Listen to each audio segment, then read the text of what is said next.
கங்கை கொண்ட சோழபுரம் பிரகதீஸ்வரர் கோவில் சிறப்புகள். தமிழகத்திலேயே மிகப்பெரிய லிங்கம். தமிழகத்திலேயே மிகப்பெரிய லிங்கம் கொண்ட கங்கை கொண்ட சோழபுரம் பிரகதீஸ்வரர் கோயில்.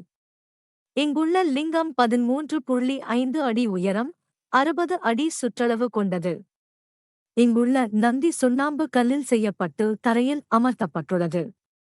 இந்த சுண்ணாம்பு கல் நந்தியில் விழும் சூரிய ஒளி கருவறையில் உள்ள லிங்கத்தின் மீது பிரதிபலிப்பது மிகவும் சிறப்பானதாகும். அதேபோல் கோயிலின் கருவறையின் அடியில் சந்திரகாந்த கல் பிரதிஷ்டை செய்யப்பட்டுள்ளது. இதன் சிறப்பு என்னவென்றால், வெயில் காலத்தில் வெப்பத்தை குறைத்து குளிர்ச்சியை கொடுக்கும். குளிர்காலத்தில் குளிர்ச்சியை குறைத்து இதமான வெப்பத்தை தரும். தல வரலாறு. தஞ்சாவூர் பெரிய கோயிலை கட்டிய ராஜராஜ சோழனுக்கும் திரிபுவன தேவிக்கும் மார்கழி திருவையாறு அன்று பிறந்தவன் ராஜேந்திர சோழன். இவரின் இயற்பெயர் மதுராந்தகன்.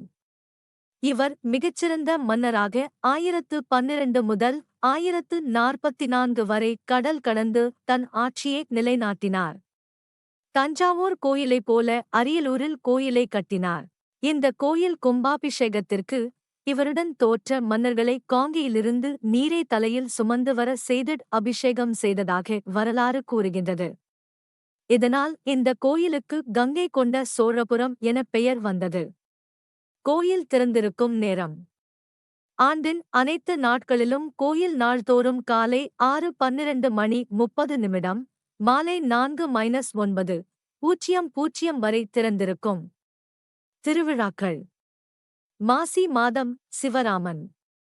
ஐப்பசி மாத பௌர்ணமி பூஜை, மூலவருக்கு அன்னாபிஷேகம் மிகவும் விசேஷமானது. மார்கழி மாதத்தில் திருவாதிரை நட்சத்திர சிறப்பு வழிபாடு. உலக பாரம்பரிய சின்னம்.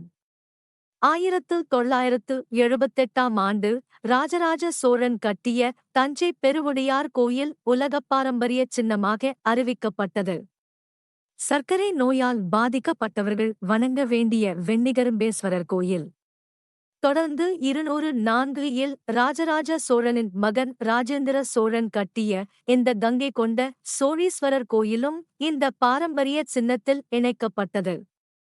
சோழர்கள் கட்டிய ஐராவதேசுவரர் கோயிலும் இந்த பட்டியலில் உள்ளது என்பது தனி பெருமை வாய்ந்தது.